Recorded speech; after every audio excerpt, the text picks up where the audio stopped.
அஞ்சற்ற அணங்கு கண்ட யலாரூரில் அஞ்சிலே ஒன்றை வைத்தான் அவனெம்மையளித்து காப்பான். புத்திர்பலம் யசோதைர்யம் நிர்பயத்வமரோகதாம் அஜாட்யம் வாக்படுத்வம் ச அனூஹூமஸ்மரணாத் பவேத். அனூஹூமஸ்மரணாத் பவேத். சர்வத்ர கோவிந்த நாம சங்கீர்த்தனம். ஸ்ரீபதியான ஸ்ரீ குருவாயூரப்பனுடைய பரமானுகிரக விசேஷத்தினாலே வேணுகோபால சுவாமியினுடைய ஜென்மாஷ்டமி மகோத்சவம் வருஷா வருஷம் கோலாகலமாக இங்கே நடக்கிறது. 95வது வருடமாக வேணுகோபால சுவாமி தன்னுடைய பிரதிஷ்டா தின ஜென்மாஷ்டமி மகோத்சவத்தை கோலாகலமாக முத்தங்கி அலங்காரத்தோடு இங்கே அனுகிரகம் பண்ணிட்டு இருக்கார். கோபாலபுரமானது வந்து 100 வருஷம் ஆயிருக்கு. இந்த வருஷம் வேணுகோபால சுவாமியோட கிருஷ்ண ஜெயந்தியோட 95வது வருஷம். அதாவது கோபாலபுரம் வந்து 5 வருஷத்துலேயே வேணுகோபால சுவாமி அவரும் வந்து இங்கே குடியேறிட்டார். நம்ம பண்ண ஒரு பெரிய பாக்கியம். அதில் பகவான் தசாவதாரங்கள் எடுத்தால் கூட அதில் ஸ்ரீராம அவதாரமும் ஸ்ரீகிருஷ்ணாவதாரமும் தான் நம்ம பூர்ண புண்ணியாவதாரம்னு சொல்லுவோம். அவதாரங்களை மகான்கள் 3 கேட்டகரியாக பிடிக்கிறா. அவதாரம், பூர்ணாவதாரம், பூர்ண புண்ணியாவதாரம். நாராயணியத்தில் பட்டத்திரி ராமகிருஷ்ணாதி அவதாரங்களை பூர்ண புண்ணியாவதாரம்னு சொல்லுவார். அவதாரன்றது பகவான் நம்மளை ரட்சிப்பதற்காக மேலேந்து கீழே இறங்கிறதுக்கு அவதாரம்னு பேர். அவர் வைகுண்டத்தில் பொழுது போகாமையோ தன்னை சோஸ்திரம் பண்ணுறதுக்கு ஆள் இல்லாமையோ கீழே இறங்கலை. நம்ம பேரில் இருக்க கருணையினாலே தேசாந்திரகதனான புத்திரன் பக்கலிலே பிதிர்கிருதயம் கிடக்குமா போலே சம்சாரிகள் பக்கலிலே பகவான் தான் திருவுள்ளம் குடி போய் எடுத்தது அவதாரம். அதாவது ஒரு தகப்பனாருக்கு 2 பிள்ளைகள் இருக்கா. ஒரு பையன் கூடவே அப்பாவோடையே மெட்ராஸ்லேயே இருந்துட்டு அப்பாவுக்கு பண்ண வேண்டிய சிஸ்ரூஷெல்லாம் தவறாமல் பண்ணிட்டு இருக்கான். இருந்தாலும் இன்னொரு பையன் யூஎஸில் இருக்கான்னா இந்த அப்பாவோட சிந்தனை எப்படி இருக்கும்னா தம் பக்கத்தில் மெட்ராஸ்லேயே இருக்கானே அவங்ககிட்ட சிந்தனை ஓடாது. ராத்திரி 9:30 மணி ஆச்சுன்னா செல்ஃபோனை எடுத்து வச்சுட்டு யூஎஸ்லேருந்து பையன் வீடியோ காலில் வருவானா, பையனை பார்க்க முடியுமா அப்படின்னு அதுலேயே ஈடுபாடோடு இருப்பார். காரணம் என்னன்னா லோக்கலில் இருக்கிற பையன் அவருடைய கண் பார்வையில் சௌகரியமாக இருக்கான். அதே மாதிரி தான் லோகபிதாவான வேணுகோபாலனுக்கு வைகுண்டத்தில் அவனை சுற்றியே நித்தியசூரிகள், தேவதைகள், மகரிஷிகள்னு இத்தனை குழந்தைகள் இருந்தால் கூட அவகிட்டக்க மனசு ஓடலையா. எங்கேயோ தூரத்தில் பூலோகத்தில் இருக்கக்கூடிய நம்முடைய சிந்தனை நம்மளை கரையேற மாட்டோமா, ஏதாவது ஒரு விஷயத்தில் அவன் நம்மளை சிந்திக்க மாட்டானான்னு நம்ம பேரில் இருக்கக்கூடிய அக்கறையில் avatara is the descent of God to அசந்த மேன் அப்படின்னு சொல்லுவான். அவதாரம்னாலே இறங்கிறதுன்னு அர்த்தம். நமக்காக அவன் பற்பல படிகள் கீழே இறங்கி ஏஷ நாராயண ஸ்ரீமான் க்ஷீரார்ணவ நிகேதனகா நாக பர்யங்க முஷ்ருஜ்ய ஆகதோ மதுராபுரியம். பரமாத்ம ரூபமாக எவன் ஸ்ரீவைகுண்டத்தில் ஸ்ரீதேவி, பூதேவி, நீலாதேவி சமேதனாக இருந்தானோ அவனே ஒரு படி கீழே இறங்கி பார்க்கடலுள் பையத்துயின்ற பரமனடி பாடி அப்படின்னு பார்க்கடல்ல இருக்கான். அங்கேயும் நம்ம போய் அவனை தரிசனம் பண்ண முடியலன்னு உடனே நமக்காக அதுக்கப்புறம் ஆக பர்யங்க முஷ்ருஜ்ய ஆகதோ மதுராபுரியம் பார்க்கடல்லேருந்து ஆதிசேஷனை பலராமனா சுருட்டி எடுத்துண்டு தான் மதுராபுரிக்கு கிருஷ்ணனாக வந்து அவதாரம் பண்ண உத்தமமான ஒரு வைபவம் தான் ஜென்மாஷ்டமி மகோத்சவம். அதனால தான் அப்படி கீழே இறங்கி பண்ணது 10 தடவை தசாவதாரங்கள்னு சொல்கிறோம். ஆனால் எல்லா அவதாரத்திலையும் சுவாமி நம்ம கூட தங்கவே இல்லை. வருவார், வந்த காரியம் ஆன உடனேயே மறைஞ்சு போயிடுவார். உக்ரகமான நிருசிம்மாவதாரத்தில் கூட சாயங்காலம் 6 மணிக்கு பிரதோஷ காலத்தில் அவதாரம். அந்த அவதாரத்தோட காரியம் இரண்யகசிபுவை அழிச்ச உடனே உற்சர்பத் வலிபங்க பீஷணகனு கிரஸ்வஸ்தவீய ஸ்தரக்ரீவம் பீவரதோத்சதோத் கதனக க்ரூரான்சு தூரோல்பனம் व्योमोल्लंकी गणागणोपमगण प्रद्वान निर्धावित स्पर्धानु प्रकरम नमामि भवतका तन्नारसिंहं बहुगो அந்த காரியம் முடிஞ்ச உடனே தங்கவே இல்லை. பிரகலாதன் எவ்வளவோ வேண்டினான், காரியம் முடிஞ்சாச்சுப்பா நான் கிளம்புறேன்னு கிளம்பிட்டார். ஆனால் அவதாரங்கள் வரது உடனே மறைஞ்சு போறது. அதுக்கு அடுத்த ஒரு படி என்னன்னா பூர்ண அவதாரம். உலகத்துல நம்மளோட பகவான் தங்கி நம்மளோட இருந்தாரே, அதுக்கு பூர்ண அவதாரம்னு பேர். அது ராமாவதாரம் கிருஷ்ணாவதாரம் மாத்திரம் இல்லை, பரசுராம அவதாரம், பலராம அவதாரம், அதுலேயும் பகவான் பூர்ணமாக இருந்தாரு. ஆனால் அதுக்கு என்னன்னா பூர்ணாவதாரம்னு தான் பேர். அதில் ஒன்றும் நமக்கு பகவான் புண்ணியத்தை கொடுக்கல. பரசுராம அவதாரத்தில் ஏதாவது நம்ம ஃபாலோ பண்ண வேண்டிய வழியை காமிச்சாரா? ஒன்றும் கிடையாது. ஒரே ரோஷமான அவதாரம். கிரதுகர சிகரிகந்துக விகிருத்யோன்முக ஜகதருந்துத ஜித ஹரிதந்த தந்தி தந்த தந்துரோ தந்த தசவதன தமன குசலதச சதபுஜனபதி குலருதிர ஜரபரபரித பிதுதர தடா கதர்பித பிதுர்க மிருகபதி சுகதி விகதி கரணத பரிடி சுபரிகா. தேசிகன் சொன்னார், சத்திரிய குலத்தை அழிச்சு 21 தலைமுறையை ரத்தமா தேக்கி அப்பாவுக்கு தர்ப்பணம் பண்ண ரோஷம் அந்த பரசுராமனுக்கு. நமக்கு அதனால ஒன்றும் உபதேசம் இல்லை. அடுத்தது பலராமன் பூர்ணமா தங்கினார். கிருஷ்ணர் இருக்கிற வரைக்கும் கூடவே பலராமன் இருந்தார். அதனால பலராமனால நமக்கு என்ன பிரயோஜனம்? இன்ஃபேக்ட் பலராமனால கிருஷ்ணனுக்கே சரித்திரத்தில் பார்த்தோம்னா நிறைய இடத்துல தொந்தரவா இருக்கு. அவருக்கு காளிங்க நர்த்தனத்தும் போது பலராமனை விட்டுட்டு வர்றார். இந்த பையன் வந்தா ஆதிசேஷனை பாம்பு பேர்ல குதிக்க விடமாட்டான், இவனே பாம்பு அப்படின்னு பலராமனை விட்டுட்டு வர்றார். தான் பல இடங்கள்ல அவனை தீர்த்த யாத்திரை அமைச்சுட்டு தான் பாரத யுத்தத்துக்கே போறார். அவன் துரியோதனனுக்கு வேண்டியவனா போயிட்டான்.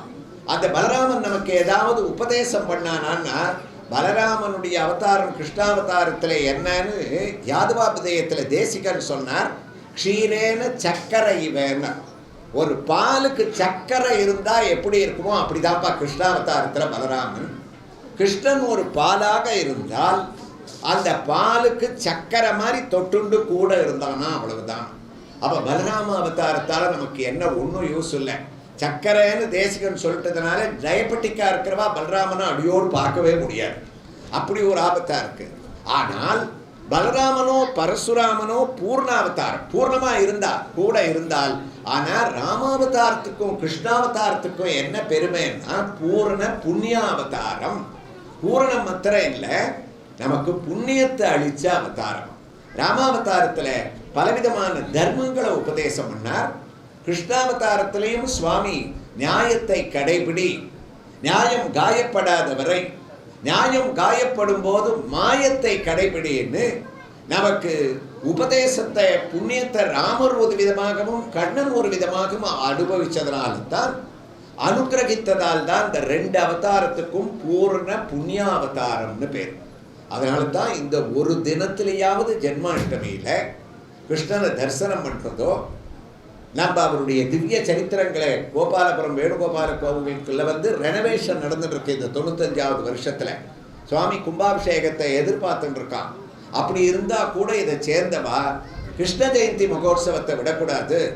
கிருஷ்ணனுடைய தரிசனமோ அவருடைய அந்த தொட்டில நம்ம பண்ணக்கூடிய அந்த வைபவங்களோ அது விடக்கூடாதுன்னு அவ இந்த கன்ஸ்ட்ரக்ஷனுக்கு நடுவுல வழக்கமா இருக்கிற இந்த மண்டபத்தை கிளியர் பண்ணி ஏதாவது ஒரு ஸ்ரவணம் வருஷம் நான் 1992 தவறாம இங்க கிருஷ்ண ஜெயந்தியில உபன்யாசம் பண்ணிட்டு இருக்கேன்.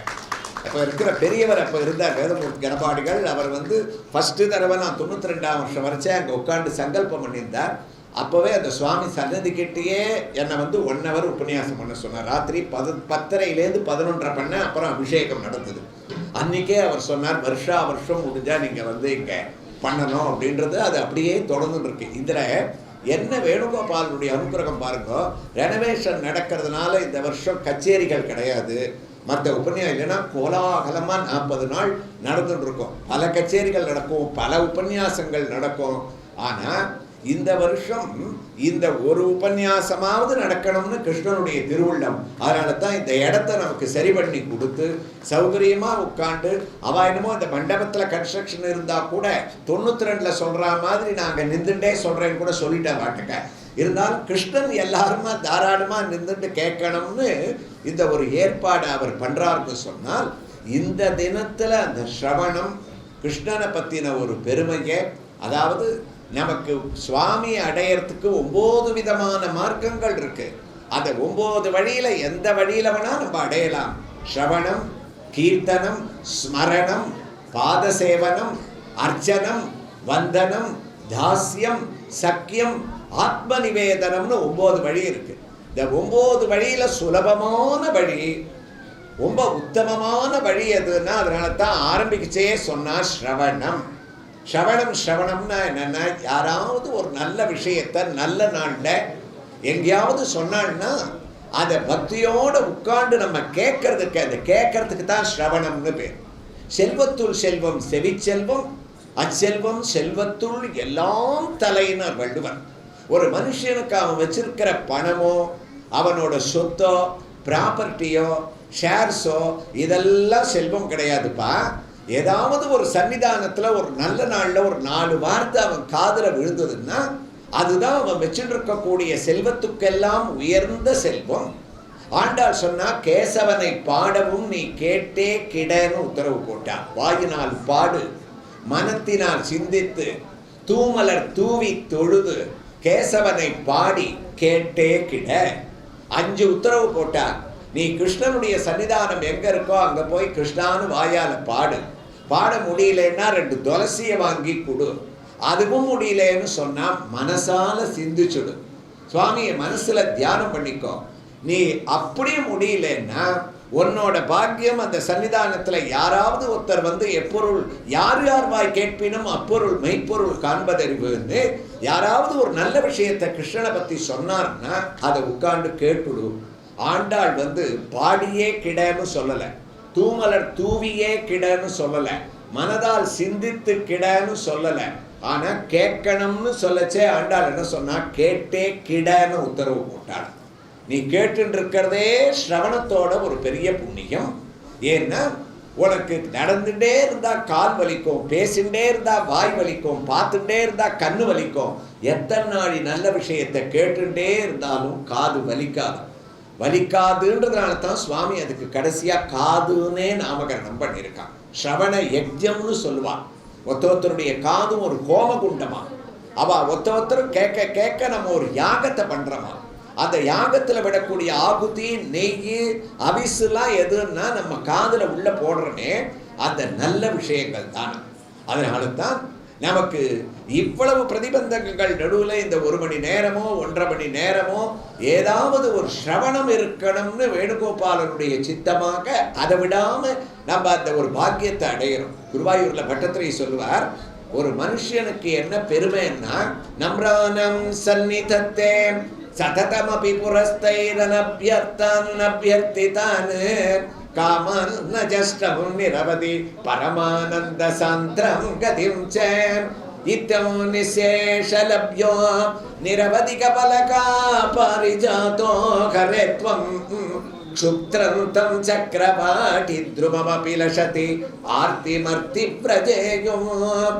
அந்த குருவாயூரப்பா நினைச்ச மாத்திரத்துல உன்னை நினைச்சோன்னா நம்ம முன்னாடி ஓடி வந்து நிற்கக்கூடிய ஒரே மூர்த்தி யாருன்னா கிருஷ்ணன் தான். கிருஷ்ணான்னு கூப்பிட்டையான்னு ஓடி வரவரான். அதனால தான் நமக்கு கிருஷ்ணன் டக்கத்தான் அவ்வளவு சௌலபியம். நம்ம ஆத்துல ராமர் படத்தையும் கிருஷ்ணர் படத்தையும் மாட்டியிருந்தோம்னா ராமர் படத்துக்கிட்டக்க ஒரு 10 அடி தள்ளித்தான் நிற்போம். ராமர் டக்கா அவ்வளவு பயம். ஏன்னா ராஜா அவனை போய் தொடக்கூடாது, அவன்கிட்டக்க நெருங்கக்கூடாது அப்படின்னு அந்த ராஜ கம்பீரம். கிருஷ்ணன் அப்படி கிடையாது. மடியில் எடுத்து வச்சுப்போம், குழந்தைகள்லேருந்து தாராளமாக எடுத்து வச்சுப்போம், கொண்டாடுவோம். குழந்தைக்கு கிருஷ்ணனா அலங்காரம் பண்ணி நம்ம பார்ப்போம். எதுக்கு எடுத்து அம்ரானாம் சந்நிதத்தே, நினைச்ச மாத்திரத்துல ஓடி வந்து அனுகிரகம் பண்ணக்கூடிய மூர்த்தியா இருக்கிறதுனால தான் அந்த கிருஷ்ணனுக்கு அவ்வளவு சௌலபியம் சௌசீல்யம். அவர் இருக்கக்கூடிய அந்த ஒரு வைபவத்தை நேத்ரைகி சோத்ரைஷ்ய பீத்வா பரம ரசசுதாம்போதி பூரே ரவேரன்னு பட்டத்திரி சொன்னார். கிருஷ்ணன் நமக்கு எப்ப பாக்கியத்தை அளிக்கிறான்னா கண்ணால அவன் தரிசனத்தை பண்ணிட்டு இருக்கணுமா. நேத்ரைகி சோத்ரைகி பீத்வா, சோத்ரைகினா காது. நமக்கு எப்ப பாக்கியம்னா கண்ணால அவனை பார்த்துட்டு காதால அவனுடைய விஷயங்களை கேட்கக்கூடிய பாக்கியம் யாருக்கு கிடைக்கிறதோ பரமானந்தம். அவளுக்கு அதை விட ஆனந்தம் வேற இல்லைன்னா ரெண்டுமே இங்க கிடைக்கிறது.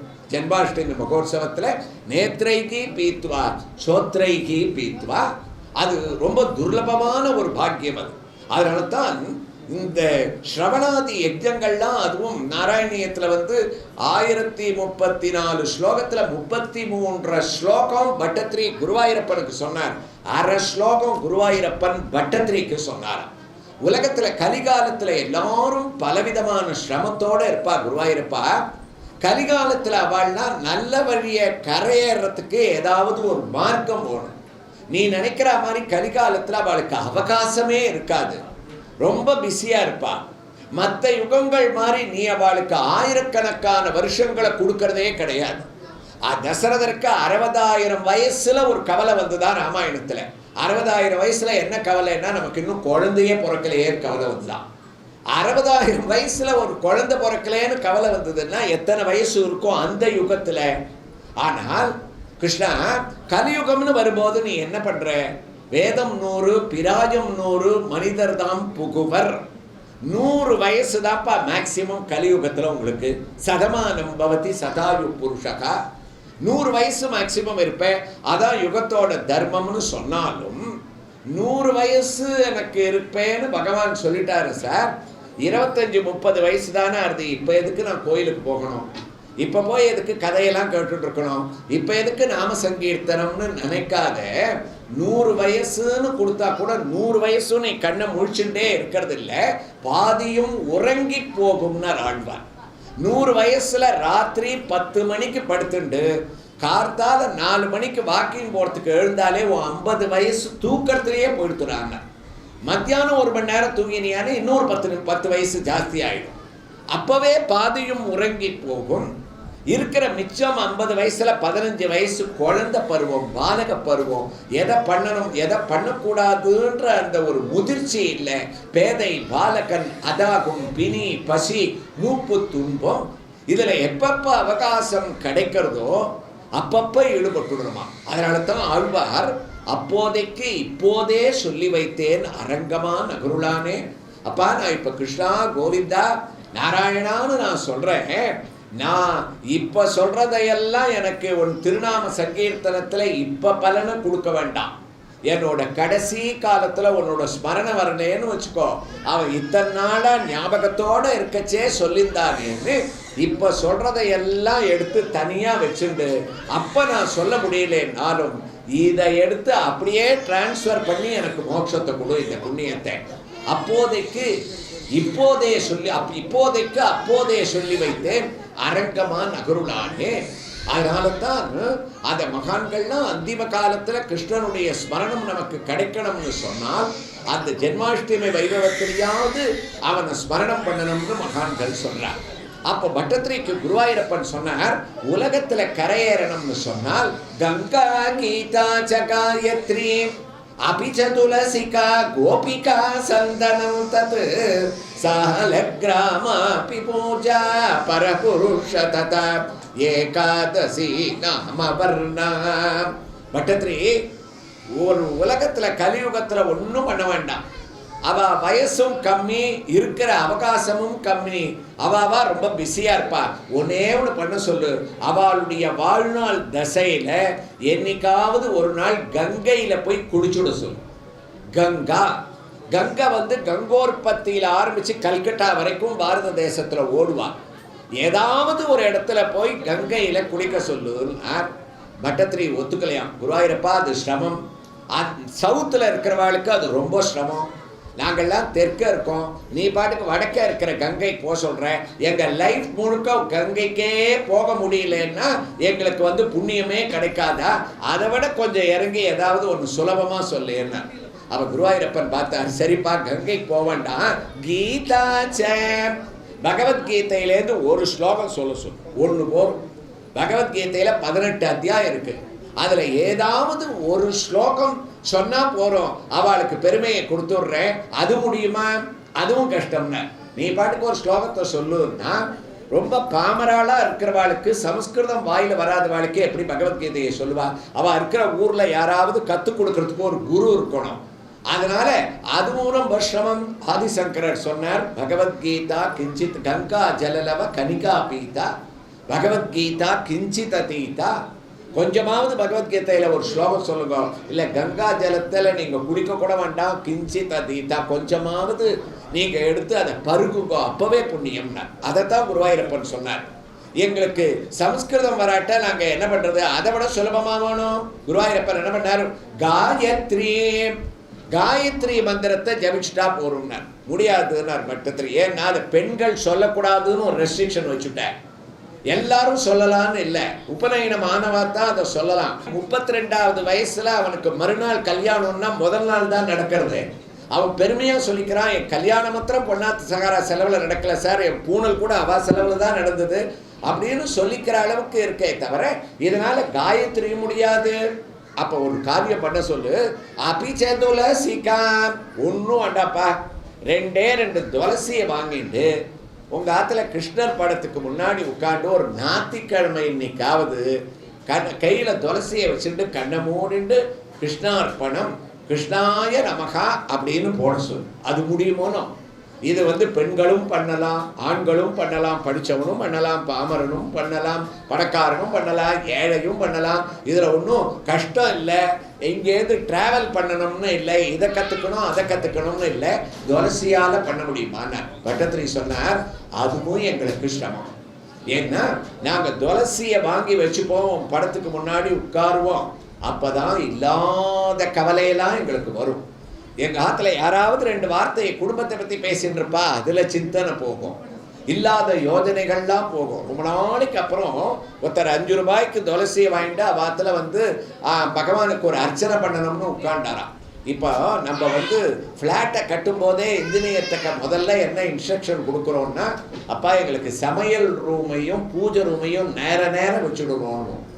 ஏன்னா எனக்கு ஆஃபீஸ் கிளம்புறதுக்கு டைம் ஆகிடுதுன்னா அடுப்புலேருந்து அப்படியே சுவாமிக்கு காமிச்சுடுவேன். அது வெந்ததோ வேகாததோ நீ சீக்கிரம் எடுத்துக்கோப்பான்னு காமிச்சுடலாம். அதனால் அது நேரம் இருக்கணும்னு. அந்த மாதிரி அவர் நேரம் இருக்கிற ஃப்ளாட் அது. அங்கே 5 ரூபாய்க்கு துளசியை வாங்கிட்டு அப்படி உட்காண்டார், கையில் அப்படி எடுத்தார். அப்படி எடுத்த உடனே அவர் போகாத காலம் அடுப்பில் ஏதோ கருகிற வாசனை வந்துதான். திரும்பி பார்த்தாருன்னா சம்சாரம் ரசத்தை இறக்கி கீழே வச்சுட்டு கடுகு போடணும், கரண்டியில் அப்படி கடுகை வச்சுட்டு, கடுகு இல்லை பாவம் கீழ் ஃப்ளாட்டில் போய் வாங்கிட்டு வரதுக்காக இறங்கி போயிருக்கா. அவ்வளவு தான் இவருக்கு கான்சன்ட்ரேஷனே போயிடுது. கரண்டியை காய போட்டு போயிட்டாலே கரண்டி இப்படி இருக்க. நேற்று சனிக்கிழமைக்கு 50 தடவை கடைக்கு போகணுமே, இந்த 50 கிராம் கடுகு ஞாபகத்தில் இல்லையா?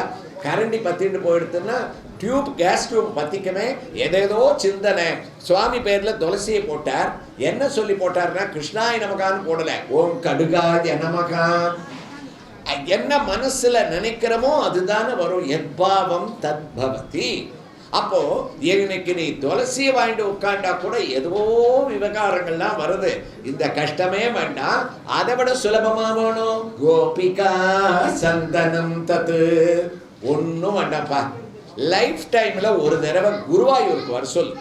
குருவாயூரில் சாயங்காலம் அங்கே பஞ்சங்கராக்கைர் அதிசய விகச சௌரபா கிருஷ்ணலோகம் லீலா அநேக திரிலோகி விததமபி கிருசம் விப்ரதம் மத்தியவல்லின்னு 5 விதமான வாசனை பொருள்களை சேர்த்து சந்தனத்தை அரைச்சு எனக்கு அந்த சந்தனத்தால அலங்காரம் பண்ணி கலபப்பிரியனாக ஆக்குறான்.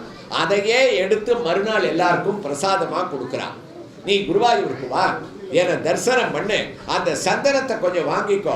அது கவுண்டரில் சேல்ஸுக்கும் இருக்கு. விலைக்கு வாங்கிட்டு ஒரு 10 ரூபாய்க்கு 2 பேக்கெட்டை வாங்கிக்கோ. ஆற்றுல கொண்டு போய் ஃப்ரிட்ஜில் வச்சுக்கோ. தினமுமே அது ஈரம் காயாமல் இருக்கும். கொஞ்சம் எடுத்து கையில் ஜலம் விட்டு குழைச்சி கோபிகா சந்தனம் தந்து அதை எடுத்துக்கோ. அது முடியுமோனோ? இதில் என்ன கஷ்டம் இருக்குன்னார் பட்டத்திரி சொன்னார். அதில் ஒரு சிரமம். நாங்கள் குருவாயூருக்கு வருவோம், உடனே தரிசனம் பண்ணுவோம். ஆனால் கவுண்டருக்கு போய் சந்தனம்னு கேட்டால் நோ ஸ்டாக்குன்னு போர்டு போட்டான்னா என்ன பண்ணுறது? எங்கள் போராத காலம் 1 வாரமாக எங்களுக்கு சப்ளைவே இல்லை. அதனால சந்தனம் அடுத்த மாதம்தான் அப்படி சொல்லிட்டா என்ன பண்ணுறது? அப்படி ஒரு சிக்கல் இருக்கா? அப்போ ஒன்று பண்ணு, சாலக்கிராமி பூஜா. சாலக்கிராம பூஜை பண்ண சொல்லு. முக்திநாத்தில் கிடைக்கும். யாரையாவது கேட்டாலும் கொடுப்பா. 2 சாலக்கிராமம் வச்சுட்டு ஒரு பூஜையை பண்ண சொல்லு. பட்டத்திரி சொன்னார், குருவாயூரப்பா அதோட நாங்கள் ட்ரெயினை பிடிச்சி கங்கைக்கே போயிட்டு வந்துடுறோம். இந்த சாலக்கிராமெல்லாம் இருந்தால் ரொம்ப மடியாக இருக்கணுமா? ரொம்ப அனுஷ்டானம். நாங்கள் துளசி எடுத்து போடச்சே கான்சன்ட்ரேஷன் இல்லைன்றோம், நீ பாட்டுக்கு சாது கிராமத்தெல்லாம் வச்சுக்கோன்றியே, அதுக்கும் சுலபமாக வேணும். அப்போ ஒன்று பண்ணிடுப்பா, ஏகாதசி. ஏகாதசி விரதம் இருந்திருக்கும். 15 நாளைக்கு ஒரு தடவை ஏகாதசின்னா ஒன்றும் சாப்பிடக்கூடாது. அதாவது ஒரு துளசி தீர்த்தத்தையே சாப்பிட்டு இருக்கணும், விஷ்ணு ஸ்மரணத்தோடு இருக்கணும். ஒரு நாள் வயத்தை காய போட்டால் அது சயின்டிஃபிக்காகவும் ரொம்ப நல்லது. மறுநாள் கார்த்தால துவாதசி எர்லியாவே சாப்பிட்டுடணும். அந்த ஏகாதசி விரதத்தை இருந்துட்டா போகிறோம், இதுக்கு ஒரு கஷ்டப்பட வேண்டாமே. அதுவும் யாராவது வயசானவா வியாதியோடு இருக்கிறவா இருந்தால் அவளுக்கு கூட பட்டத்திரி வெறும் பட்னி இருந்து கஷ்டப்பட வேண்டாம். அரிசி எடுத்து சாதம் பண்ணக்கூடாது, அன்னைக்கு சப்பாத்தி சாப்பிட்டுக்கலாம், இல்லைன்னா ஒரு கோதுமை கஞ்சியை போட்டு சாப்பிட்டுக்கலாம். ஆனால் இதை நான் சொல்லிட்டேனேன்றதுக்காக கார்த்தால 8 மணிக்கு 4 சப்பாத்தி, 12 மணிக்கு ஒரு டம்ளர் கோதுமை கஞ்சி அப்படின்னு கூடாது. 2 வேளை அவ முடியாதவா அரிசியை தூக்கிட்டு ஒரு ஆகாரத்தை எடுத்துட்டு என்ன தியானம் பண்ணா சுத்தம் பாகவத தியானம், சுத்தம் பாகீரதி ஜலம், சுத்தம் விஷ்ணுபத தியானம், சுத்தம் ஏகாதசி விரதம். இருக்கிறதுலையே விரதங்கள்ல சுத்தமானது ஏகாதசி. அதை இருந்துட்டா போறோம். அது முடியாதான்னார். பட்டத்திரி சொன்னார், அதுவும் கஷ்டம். என்ன குருவாயிருப்பா, எங்க பேர்ல உனக்கு கருணையே இல்லையா? 15 நாளைக்கு ஒரு தடவை பட்னி இருக்க சொல்றியப்பா. ஒண்ணு தெரியுமா உனக்கு, 15 நிமிஷத்துக்கு ஒரு தடவை எங்க வயிறு பசிக்கும். 15 நிமிஷத்துக்கு ஏதாவது ஒண்ணு போட்டுட்டே இருக்கணும். அவளை போய் நீ 15 நாள் பட்னி இருன்னா அதுவும் நடக்காது. பார்த்தா கடைசியா ஒன்னே ஒன்று சொல்றேன், அதை நீ பண்ண முடியலன்னா எனக்கு அதுக்கு கீழே இறங்க முடியாது. ஆனா அதை ஒண்ணு பண்ணிட்டா கங்கையில குளிச்ச பலன், கீதையை 18 அத்தியாயமும் சொன்ன பலன், 1008 காயத்ரியை ஜபிச்ச பலன், குருவாயூர்ல வந்து சந்தனத்தை எட்டுண்ட பலன், ஏகாதசி விரதம் இருந்த பலன், சாலக்கிராம பூஜை பண்ண பலன், இவ்வளவு அது உன்னால கிடைச்சிடும். என்னன்னு கேட்டார். இன்னைக்கு ஜென்மாஷ்டமி மகோத்சவத்துல வேணுகோபால சுவாமி கோயில்ல உட்கார்ந்து நம்மள என்ன பண்ணிட்டு இருக்கோமோ அதை சொல்லி முடிச்சாராம். நாமவர்ணா, என்னுடைய திருநாமத்தை யாராவது வர்ணிச்சு சொன்னால் அந்த திருநாமத்தை சொல்றதோ இல்லை அதை உட்கார்ந்து கேட்டுறதோ நம்ம பண்ணோன்னு சொன்னால் இந்த கலவு சங்கீர்த்திய கேசவம், இந்த கலியுகத்துல பெரிய புண்ணியத்தை, அஸ்வமேதாதி யோகங்களை மற்ற காலங்களை பண்ண புண்ணியத்தை நாம சங்கீர்த்தனம் பண்றதாலேயோ இல்ல உட்கார்ந்து கேட்கறதாலேயோ கங்கா கீதாச்ச காயத்ரி அபிச்ச துளசிகா கோபிகா சந்தனம் தத் சாலக்கிராமாபி பூஜா பரபுருஷ ததா ஏகாதசி நாமவர்ணா அப்படின்னு அந்த நாம மகிமையால அளிக்கிறேன்னு பரம சுலபமாக நமக்கு உபதேசம் பண்ணதனாகத்தான் ஆதிசங்கர பகவத்பாதாள் இன்னைக்கு கிருஷ்ணனை ஸ்மரிக்கும் போது வசுதேவ சுதம் தேவம் கம்ச சானூர மர்தனம் தேவகி பரமானந்தம் கிருஷ்ணம் வந்தே ஜெகத்குரும். ரொம்ப சுலபமா 4 வரியில கிருஷ்ணனுடைய அவதாரத்தை சொல்லிட்டார். அதையே ஆண்டாள் ஒரே பாட்டுல சொன்னா திருப்பாவையில. ஒருத்தி மகனாய் பிறந்து ஓரிரவில் ஒருத்தி மகனாய் ஒளித்து வளர தரிக்கிலானாகி தான் தீங்கு நினைத்த கருத்தை பிழைப்பித்த கஞ்சன் வயிற்றில் நெருப்பென்ன நின்ன நெடுமானே உன்னை அறுத்தித்து வந்தோம் பறை தருதியாகில் திருத்தக்க செல்வமும் சேவகமும் யாம் பாடி வருத்தமும் தீர்ந்து மகிழ்ந்தேனோர் எம்பாவாய். ஆண்டாள் தமிழ சொன்னான். ஆதிசங்கரர் வசுதேவ சுதம் தேவம் கம்சசானூர மர்தனம் தேவகி பரமானந்தம் கிருஷ்ணம் வந்தே ஜெகத்குரும். கிருஷ்ணன் அவதாரம் பண்ணாரே, இன்னைக்கு ஜென்மாஷ்டமியை கொண்டாடுறோமே, பகவானுடைய ஒவ்வொரு அவதாரத்துக்கும் ஒரு பர்பஸ் இருக்கும், ஒரு காரணம் இருக்கும். காரணம் இல்லாம அவர் இறங்க முடியாத, திடீர்னு கிருஷ்ணரா வர முடியாது. அப்ப வந்தாரே, அதுக்கு காரணம் என்னன்னா கம்ச சானூர மர்தனம். கம்சன் சானூரன் இவாள்லாம் ஜானே தீனதசாமகம் திவிஷதம் பூமேஸ்ய பீமைர் நிருபைகி தக்ஷேபாய பவாமி யாதவ குலேகே சோகம் சமக்ராத்மனா தேவா விஷ்ணிகுலே பவந்து கலயகாம் தேவங்கனஸ்யாவனோகம் மத்சே பார்த்தமிதி த்வதீய ஜகதம் பாதோச்ச குரு சிவனே. பூமாதேவிக்கு பூமியில அதர்மம் ஜாஸ்தி ஆயிட்டான். அவளுக்கு இந்த கம்சன் சிசுபாலன் தந்தவக்திரன் இவாளுடைய அந்த அதர்மம்லாம் தாங்க முடியல. அதனால பூமாதேவி பிரம்மா கிட்டக்க முறையிட்டார். பிரம்மா பகவான் கிட்டக்க முறையிட்டார். சுவாமி என்ன சொன்னார், யாரும் கவலைப்பட வேண்டாம், பூலோகத்துல நான் கிருஷ்ணனாக அவதாரம் பண்றேன். கம்ச சானூர மர்தனம், கம்சன், சானூரன், முஷ்டிகன், சிசுபாலன், இந்த அசுரால் எல்லாரையும் நான் வதம் பண்றதுக்காக கிருஷ்ணனாக அவதாரம் பண்றேன். அசரீரி வாக்காகவே சொன்னார். பிரம்மா தேவதைகளுக்கு சொன்னார், பகவான் கிருஷ்ணாவதாரம் எடுக்கிறேன்னு சொல்லிட்டார், கவலை வேண்டாம்னு. தேவதைகள்லாம் கேட்டா எந்த இடத்துல பிறப்பாருன்னு கேளுங்க. ஏன்னா அவளுக்கு ஒரு கவலை. போன ராமாவதாரத்துல பெரிய கஷ்டப்பட்டிருக்கான். இவர் என்ன பண்ணார், ராமனா பிறக்கச்சே தேவதைகளை கூப்பிட்டு, நான் லங்கைக்கு வரச்சே வழியில கிஷ்கிந்தையில நீங்கள்லாம் குரங்கா இருங்கோ, நான் வந்து உங்களை கூட்டின்னு போறேன், எனக்கும் ராவண வதத்துக்கு ஹெல்ப் பண்ணலாம்னு அவளை அனுப்பிச்சு விட்டுட்டார். அப்புறம் இவர் பிறந்தது அயோத்தியில 12 மாச காலம் கௌசல்ய கர்ப்பத்திலேயே இருந்துட்டார்.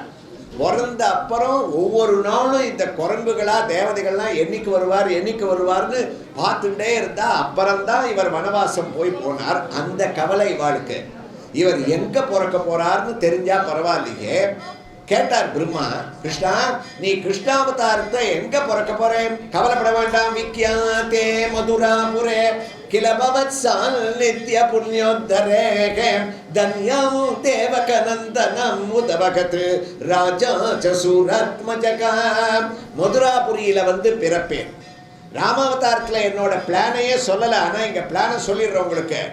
என்னுடைய அவதாரம் அர்த்தராத்திரி வேளையில மதுராபுரியில நடக்கும்.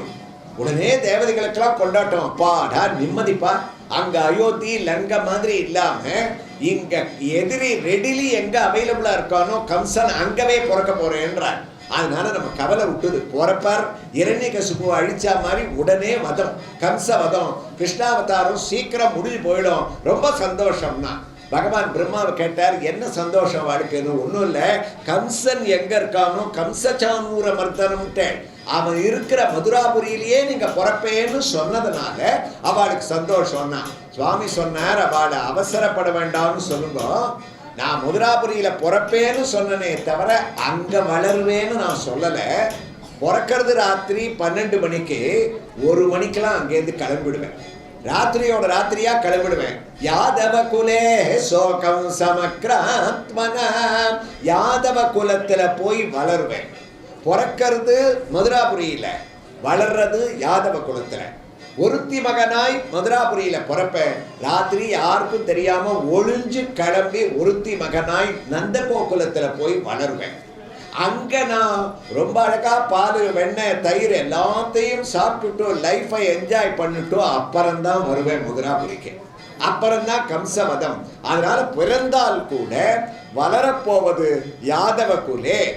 இதை கேட்டு தேவதைகள் கேட்டா, போன ராமாவதாரத்துல நம்மளெல்லாம் கிஷ்கிந்தையில போய் குரங்கா இருக்க சொன்னாரு, அது மாதிரி பெருமாள்கிட்ட பிரம்மாவே நீங்க கேளுங்க, நாங்கள்லாம் இந்த கிருஷ்ணாவதாரத்திலையும் நந்த கோகுலத்துல போய் குரங்கா இருக்கணுமான்னா. பகவான் சிரிச்சார், அந்த குரங்கு புத்தி உங்களை விட்டு போகாதப்பா. ராமாவதாரத்துல குரங்கா இருக்கணும்னா கிருஷ்ணாவதாரத்திலையும் குரங்கா இருக்கணும்னா அர்த்தம். ராமாவதாரத்துல என்னோட கம்பல்ஷன், நீங்க அங்க இருந்தே ஆகணும்னு சொல்லிட்டேன். கிருஷ்ணாவதாரத்துல அப்படி நான் கம்பல் பண்ணவே இல்லை, உங்க சௌகரியம்.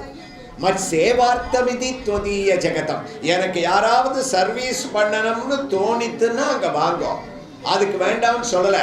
ஆனால் எல்லாரும் குரங்கா வந்து எங்க அப்பாவை பயமுறுத்தாதீங்க, ஏதாவது ஒரு ரூபத்துல வாங்க, குரங்கா வராதிங்கன்ட்டார். அப்ப தேவதைகள்னா யோஜனை பண்ணா, சுவாமி கிருஷ்ண ஜனனம் பண்ணி அங்க வரத்துக்குள்ள நம்ம நந்த கோகுலத்துல போய் ஒரு ரூபத்துல இருக்கணும். எந்த ரூபத்துல போகலாம்? காமனா எல்லாரும் ஒரு அண்டர்ஸ்டாண்டிங்க்கு வந்தா, நந்த கோகுலத்துல பகவான் பிறக்கிறதே பசுமாடுகளை மேய்க்கிறதுக்காக. வேணுகோபாலனாக பசுமாடு அவனை அரவணைச்சுண்டு தன் நாக்கால அவன் திருவடியை சரணாகதி பண்ணிட்டு இருக்கோம். கோதூளி கோசரித்த கோமல கோபவேஷம், கறவைகள் பின்சென்று கானம் சேர்ந்துன்போம், கண்ணா கூடவே உன் வேணுகானமும் சேர்ந்துன்போம்னு பகவான் பசுமாடை தொட்டு தொட்டு தொட்டு ஓட்டி பழக போறான். தேவதைகளான நம்மெல்லாம் பசுமாடா போயிட்டோம்னா பகவானோட கரஸ்பர்சம் கிடைக்கும், தினமுமே அவனுடைய திவ்ய தரிசனம் கிடைக்கும். அதனால அவன் வரத்துக்குள்ள எல்லாரும் பசுமாடா போயிடலாம். அவ்வளவுதான். அத்தனை பேரும் நந்த கோகுலத்துக்கு 33 கோடி பசுமாடா வந்துட்டான். நந்தகோபர் கார்த்தால எழுந்தா ஒரே டிராஃபிக் ஜாம் நந்தகோகுலத்தில். என்னையா விஷயம்னா பசுமாடா இருக்கு, பசுமாடா வந்து பார்த்தார், எல்லாம் தேவ பசு, அவ்வளவு கலையா இருக்கு. இதை போய் கோ சம்ரக்ஷணம் முக்கியம்னு சொல்றோம், இதெல்லாம் எங்கேயும் துரத்தாதீங்கோ, இதுவாளுக்காகவே பிருந்தாவனம்னு ஒரு இடத்த தயார் பண்றேன், இதுகள்லாம் அங்க ஷிஃப்ட் பண்ணி பிருந்தாவனத்துல நம்ம கோ சம்ரக்ஷணம் பண்ணலாம்னு பண்ணிட்டு இருக்கார். இவா கிருஷ்ணனுடைய வருகையை எதிர்பார்த்துட்டு இருக்காளாம்.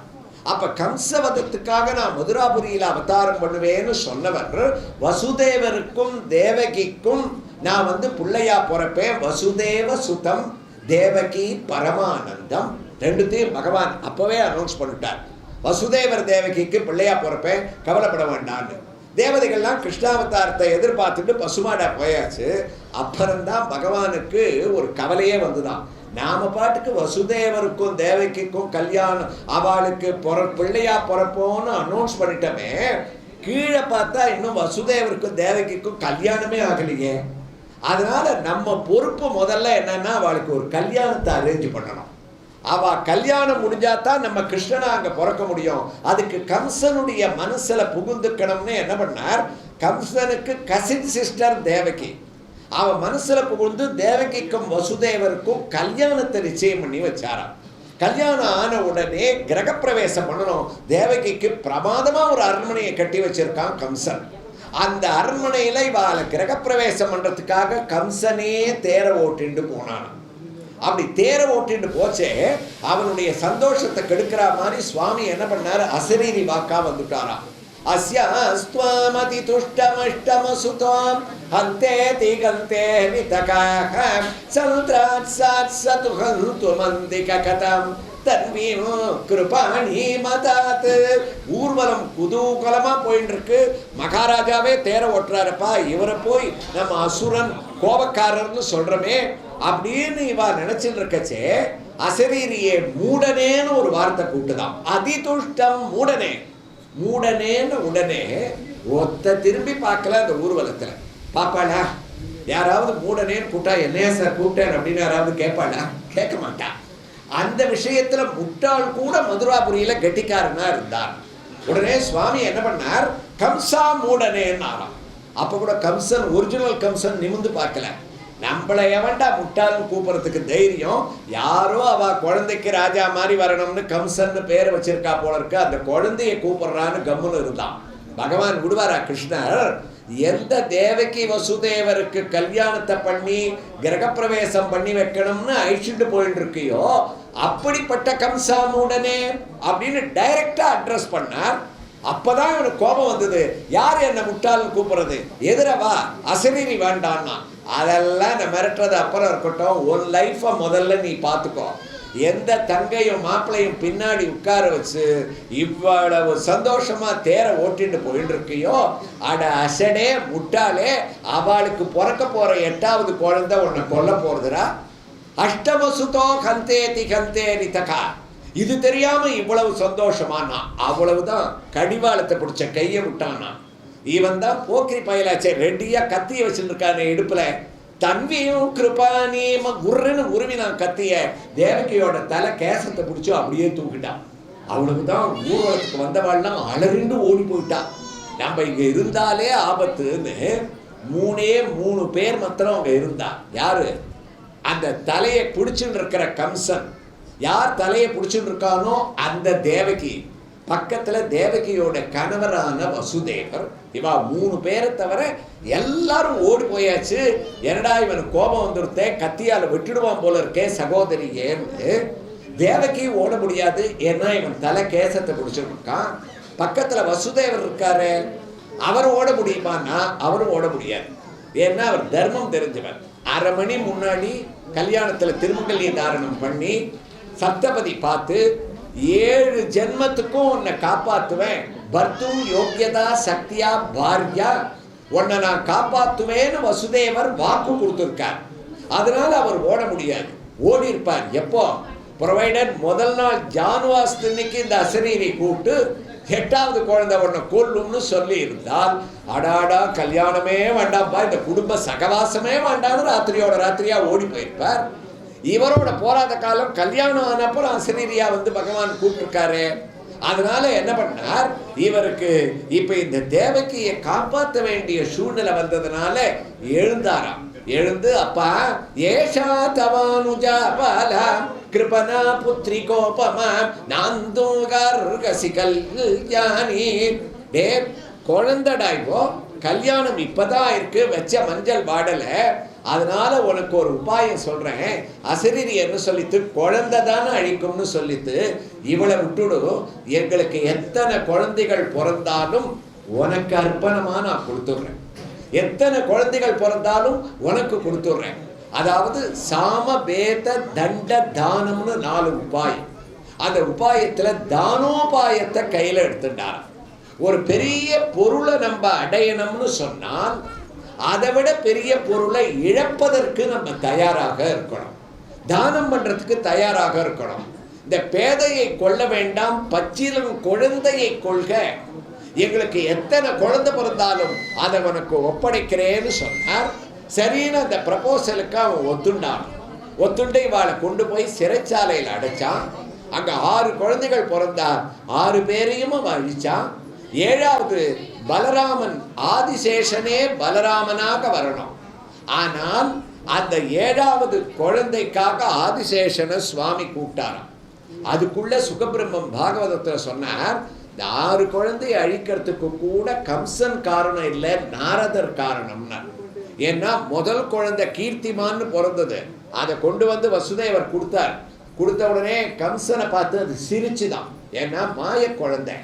கையில் அது வந்த உடனேயே 1 மணி நேரம் தான் இருக்கு பிறந்திருக்கு, கண்ணத்துல குழி விழுந்துட்டு மாமாவை பார்த்து சிரிச்சது. அவனுக்கு மனசு கேட்கல, இந்த குழந்தைய அழிக்கணுமான்னு பார்த்தாம வசுதேவரை கூப்பிட்டான். 8வது குழந்தை தானே என்ன அழிக்கும்னு அசரீரி சொல்லிட்டு 7 குழந்தை என்ன பண்ணிட்டு 8வது குழந்தை பிறக்கச்சே நான் பார்த்துக்கிறேன், எடுத்துன்னு போங்கோன்னா. அவர் ரொம்ப தர்மம் தெரிஞ்சவர். அப்பாப்பா இது உன்னோட சொத்து, நான் கொடுக்குறேன்னு வாக்கு கொடுத்துட்டேன், இதை வளர்த்தாலும் சரி அழிச்சாலும் சரி உன்னோட சௌகரியம்னு அவர் சொல்லிட்டார். இருந்தாலும் இவன் கேட்கல, மிரட்டினா எடுத்துட்டு போங்கோ அப்படின்னா. இவர் எடுத்துட்டு போயிட்டே இருக்கச்சே எதிர நாரதர் வந்தாராம். வசுதேவரே முதல் குழந்தையான்னு கேட்டார். அப்பவே வசுதேவர் தீர்மானம் பண்ணிட்டார், எப்ப நாரதர் போறாரோ அந்த குழந்தைய கால்ஃபார் பண்ணாம இருக்க மாட்டார். அதனால நாம வெயில் 1/2 மணி நேரம் நடந்து ஜெயிலுக்கு போக வேண்டாம், இங்கேயே குழந்தைய வச்சு நின்றுட்டு இருப்போம், கம்சன் கேட்பான், கொடுத்துட்டு போயிடலாம்னு காத்துட்டார். அதே மாதிரிதான் நடந்தது. ஏண்டா குழந்தைய அனுப்பினேன்னார் நாரதர். 8வது குழந்தை தானேன்னா. அட அசடேன்னா, முட்டாளே, எதுடா 8 எதுடா 1? பகவான் கிருஷ்ணன் கிட்டக்க போய் இந்த நியூமரிக்கல் நம்பர்லாம் அவங்கிட்டக்க சரிபட்டு வருமா? அவன் எதவனா 8 ஆக்குவான், எதவனா 1 ஆக்குவான்டா. பூனிலாய 5 புனர்க்கன் என்ற 4 தீனிலாய 3 சிறந்த கால் 2 மீனிலாய 1 வேறு வேறு தன்மையாய் நீனிலாய வண்ணனின்னை யார் நினைக்க வல்லரே. பஞ்சபூதங்களுடைய சாட்சியாக யார் இருக்காரோ, 4 வேதங்களுடைய அங்கம் யாரோ, மும்மூர்த்திகள்ல எவன் ஒருவனோ, வித்யா அவித்யான்ற மாயையினுடைய 2 ஸ்வரூபமோ, அது மாதிரி 5 4 3 2 1ன்னு கழிச்சுன்னு வந்தா நிற்கக்கூடிய அந்த கடைசி நம்பர் 1 இருக்கு, அதுதான்டா ஏக பரமாத்ம ரூபமான பகவான் கிருஷ்ணன். எத்பீதோ தேதி சூரியோ தகதிச்ச தகனோ வாதிவாயுஸ்ததான்யே எத்பீதா பத்மஜாத்யா புனருச்சிதபலி நாகரந்தேனு காலம் ஏனைவா ரோபிதாக் பிராங் நிஜபதமபிதே ஸ்யாவிதாரஸ்ய பஸ்யாத் தஸ்மை விஸ்வம் நியந்திரே வயமபி பவதகா கிருஷ்ணா குர்ம பிரணாமம். பட்டத்திரி சொல்வாரே, எல்லா பஞ்சபூதங்களுக்கு அதிபதி எவனோ, எவன் பாரிஜாத மரமோ, அவனுக்கு போய் இந்த 1 8 இந்த நியூமரிக்கல் நம்பர்லாம் சொல்ல முடியுமா? ஜாகிரத கம்சா, முதல்லேருந்து எண்ணிட்டு போனா கடைசி குழந்தை 8 குழந்தை பிறந்த உடனே அவன் முதல்லேருந்து எண்ண மாட்டான்டா, கடைசியிலேருந்து 1 2ன்னு எண்ணுவான். அப்ப இப்ப நீ திருப்பி அனுப்பினியே, இந்த முதல் குழந்தை முதுகுலையே 8ன்னு லேபிள ஒட்டி போய் அழிச்சுட்டு வான்னு அனுப்பிச்சுடுவான். எதுவுனா நாராயண தீர்த்தர் சொன்னார், அஷ்டானாம் அஷ்டமத்வே, எதவனா 8 ஆக்குவான், எதவனா 1 ஆக்குவான், ஜாகிரதை என்னார். அதனால 6 குழந்தைகளையும் அழிச்சான். 7வது பலராமனை கூட்டார் சுவாமி, நீ போய் தேவகியோட கர்ப்பத்துல கொஞ்ச காலம் இருந்து அங்கேருந்து கலைஞ்சு நந்தகோகுலத்துல வசுதேவருக்கு ரோகிணின்னு ஒரு மனைவி இருக்கா, அவகிட்டக்க நீ பலராமனாக பிறந்து இருக்கணும். நான் ராமனா வந்த போது நீ லக்ஷ்மணனா வந்த, எனக்கு பலவிதமான பணிவிடைகளை பண்ணிட்ட, நான் உனக்கு அதுக்கு பிரதிவி சர்வீஸ் பண்ணணும், அப்ப நீ எனக்கு அண்ணாவா இருக்கணும். அதனால நீ பலராமனா போயிடு, ஜாகிரதை, இங்க கொஞ்ச காலம் இரு, அங்க போய் ரோகிணியினுடைய கர்ப்பத்துல அவதாரம் பண்ணிடும். சரின்னு பலராமனும் போய் அங்க காத்துட்டு இருக்கான் கிருஷ்ணனுடைய வருகைக்காக. அப்ப சுவாமி யோக மாயையை கூப்பிட்டார், அம்பாளை கூப்பிட்டார், நீ ஒரு காரியம் பண்ணணும், வேற யசோதையினுடைய அம்மா கர்ப்பத்துல ஒரு பொண்ணா நான் மதுராபுரியில பிறக்கிற போது அங்க பொண்ணா நீ பிறக்கணும். எங்க அப்பா என்னை கூடையில எடுத்துட்டு அங்க வருவார், என்னை விட்டுட்டு நீ அவர் தலையில ஏறிக்கணும். ஏன்னா எங்க மாமாவுக்கு ஒன்றை வச்சுதான் 8ன்னு நான் அந்த நம்பரை கன்ஃபார்ம் பண்ணணும். நான் இங்க வந்துடுவேன், நீ அங்க போகணும். அப்புறம் அவங்கிட்டக்க போட்டு நான் மதுராபுரியில பிறந்து நந்தகோகுலத்துல வளர்ந்துருக்கேன்ற நியூஸ் அவனுக்கு கன்வே பண்ணிட்டு போகணும். நீ பாட்டுக்கு பேசாம அங்க போயிட போற, ஏன் அது எதுக்குன்னு நான் யோகமாகிய நம்பரை மாத்தியாச்சு. அப்புறம் நீ இங்க இருக்கன்னு உன்னை மாட்டி கொடுக்குற பாவம் எனக்கு எதுக்கு? நீ தான் ஒழித்து வளர்ந்துன்னு யார்கிட்டையும் சொல்லாம ஓடி போயிட்டியே, அப்புறம் என்னை கூப்பிட்டு நீ அங்க போய் எங்க மாமாவை கூப்பிட்டு அவன் ஏதோ ஒரு இடத்துல வளர்ந்துட்டு இருக்கான் அப்படின்னு எதுக்காக நான் காமிச்சு கொடுக்கணும்னா பகவான் சொன்னார், ஏ யோகமாக, நீ எங்க மாமாட்டுக்கு சொல்லிட்டு போனாதான் நந்தகோகுலத்துல எனக்கு பொழுது போகும், இல்லைன்னா பொழுதே போகாது. அவன்கிட்ட சொன்னாதான் பூதனை, சகடாசுரன், திருநாவர்த்தன், கபித்தாசுரன், வத்சாசுரன், அகாசுரன், பகாசுரன், கேசின்னு ஒத்தனையும் அமிச்சுட்டே இருப்பான். அவனோட விளையாட வேண்டாமா எனக்கு? நீ பாட்டுக்கு ஒண்ணுமே சொல்லாம போயிட்டா எனக்கு பொழுது போகாம போயிடும். அதனால அந்த நியூஸ் அவனுக்கு சொல்லிட்டு போ. பலராமனை கீழே அமிச்சார். யோகமாயைய அந்த யசோதைக்கு பொண்ணா பிறக்க சொன்னார். இவ்வளவு பிளானை பண்ணிட்டு பகவான் என்ன பண்ணார், 8வது கர்ப்பமாக நேர தேவகியினுடைய கர்ப்பத்துல ஆவிர்வவிக்கிறார். பட்டத்ரி கண்ணீர் விட்டார் குருவாயூர்ல. குருவாயூரப்பா, பிராப்தே சப்தம கர்ப்பதாம் அதிபதோ ப்ரேரணன் மாயயாக நீதே மாதவ ரோகிணிமோ த்வமபி போ சச்சித் சுகைகாத்மஜகாம் தேவக்யா விவரம் விவிசித விபோகம் சம்ஸ்தூயமானசுரைகீம் சத்வம் கிருஷ்ண விதூய ரோகபடலிம் பக்தியோ பரதேகிமே. குருவாயூரப்பா, 8வது குழந்தையாக வைகுண்டாதிபதியான நீ வைகுண்டத்தை திறந்து தேவகியினுடைய அம்மா கர்ப்பத்துக்குள்ள ஆவிர்பவிச்ச. எல்லாம் எதனால நடந்தது? தொத்பிரேரணான் மாயையா, உன்னுடைய பிரேரணையினால தேவகிக்கும் வசுதேவருக்கும் கல்யாணத்தை பண்ணி வச்ச. உன்னோட பிரேரணையினால அவனை தேர ஓட்ட வச்ச. நீயே 8வது குழந்தை அழிக்கும்னு சொன்ன. குழந்தைய கொடுத்துடுறேன்னு சொன்ன உடனே அந்த ப்ரப்போசலுக்கு கம்சனை ஒத்துக்க வச்சது யாரு? நீ தானே ஒத்துக்க வச்ச. அவன் அதுக்கு ஒத்துக்காம போயிருந்தான்னா இன்னைக்கு கிருஷ்ண ஜனனமே நடக்காத. அப்ப அவனை ஒத்துக்க வச்சதும் நீதான், ஜெயில அவளை போட வச்சதும் நீதான். தொத்பிரேரணான் மாயையா. பட்டத்திரியோட அழகு இருக்க. சிரிச்சுட்டே சொன்னார் குருவாயூரப்பா, உன்னோட பிரேரணை தான்றதை எந்த இடத்துல புரிஞ்சுக்கணும் தெரியுமா? கம்சனும் புரிஞ்சுக்கணும். வசுதேவர் நான் குழந்தைய கொடுக்குறேன்னார், இவன் ஜெயில போட்டுருவேன்னா ஆல்ரைட் போட்டுக்கோன்னார். அப்போ இந்த அவளை ஜெயில போடுற போது வசுதேவரை தனியா ஒரு செல்லுலையும் தேவகிய ஒரு செல்லுலையும் போட்டிருந்தா இவாளுக்கு புத்திர பிராப்தியே இருந்திருக்காளே.